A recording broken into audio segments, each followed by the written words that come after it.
Three people you do business with. Hi, I'm Brian Pombo. Welcome back to Brian J. Pombo Live, coming to you live every day from Grants Pass, Oregon, and here once again in the headquarters for BrianJPombo.com.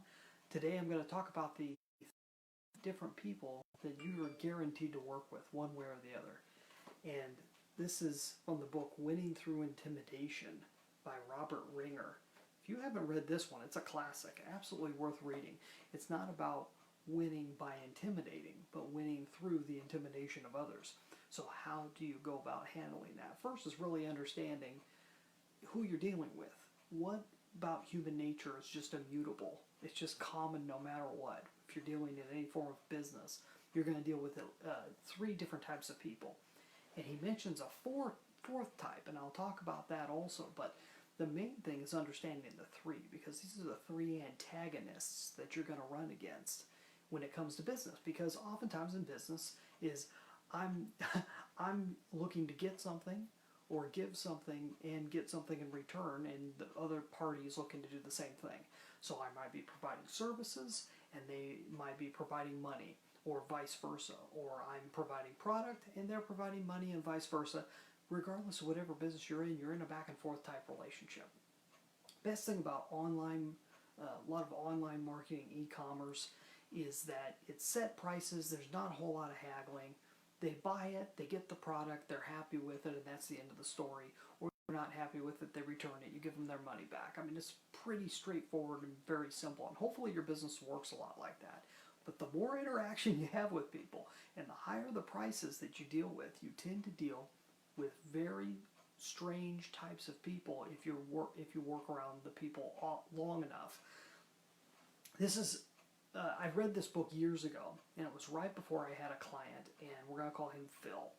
And Phil was a client, and you probably heard me talk about previous times because I had so many great, interesting stories of Phil, even though we only worked for a handful of months together.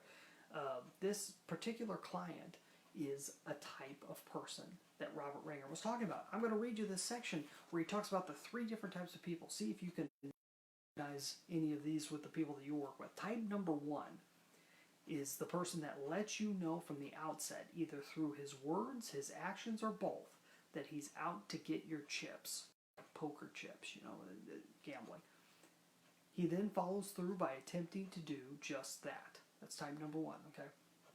Type number two, who goes to great lengths to assure you that he would never dream of pilfering your chips, often trying to throw you off guard by assuring you that he really wants to see you get everything that's coming to you.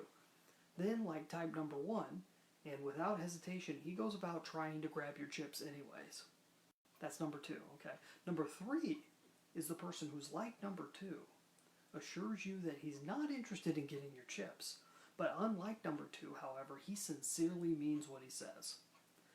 And, but there's a real difference in the end, and that's due to any one of a number of reasons, ranging from his own bungling to his amoral standards for rationalizing what's right and wrong. He, like type number one and type number two, still ends up trying to grab your chips, which means that his supposed good intentions are irrelevant to the final outcome. So in summation, no matter how someone posits himself, you'll be wise to assume that he will, in the final analysis, attempt to grab your chips. In the end, everybody is out for themselves, is what Robert Ringer's saying.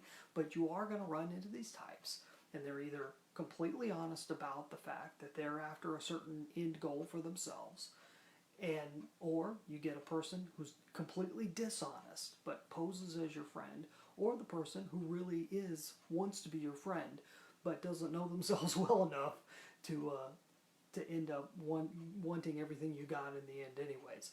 And I would say that number three is probably who Phil was. Phil, that client about. It was a good thing I had just read this because I was waiting to see what would happen.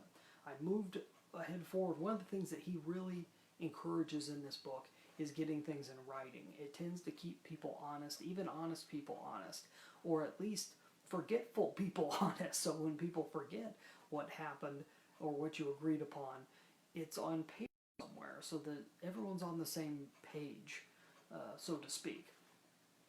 that's huge. And as I was moving ahead with Phil, he insisted that we not sign any papers and we do everything on a handshake. That was the only honorable way to do it, is on a handshake. And I'm all for doing that. The only problem is every time I've ever done it on a handshake, somebody ends up changing the deal because it's not clearly written black and white in ink.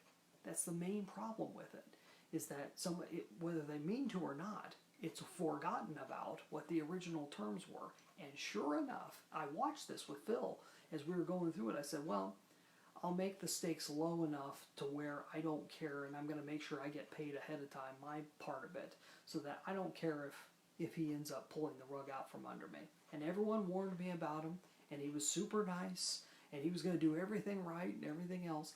In the end, he forgot our terms were and changed the deal, and then made it out to be as if it were my fault.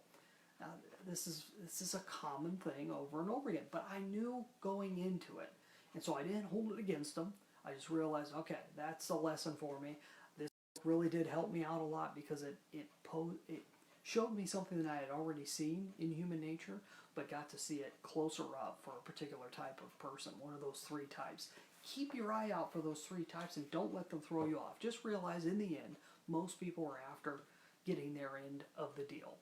Here's the fourth type of person. The fourth type of person that he refers to, he says he's not going to go over it. He doesn't go over it in this book, but he just makes slight reference to it, is the person who gains when you gain. So if you're in a business situation where the people you're working with only gain when you gain, then you're in a pretty good situation, because you have nothing to fear. They're out to see that you make money because they make money. And I always look for more and more deals like that. Sometimes they exist. Just make sure you get everything written down. Make sure everything's kept above board, so that people have an encouragement to stay honest. Hey, I hope this helped you. It's just a quick little idea. Go and get this book if you haven't read it yet. If you have read it, go and read it again. The worst thing about that book, there isn't a very good audio book out there about it that I've been able to find. So for those of you who don't like reading and prefer listening, that's a tough one to get. If I ever have the chance, I'm going to have somebody record it, and you can ask me, and we'll track down somebody to record it for us. Hey, have a great night. We're going to see you tomorrow when we come back. In the meantime, go to dreambizchat.com, especially if you're a business owner or you're an executive in the self-reliance space, meaning you've got products and services that would become more self-reliant. Go to dreambizchat.com. The link is in the description. You can click on over. Go watch the video there. Let me know what you think.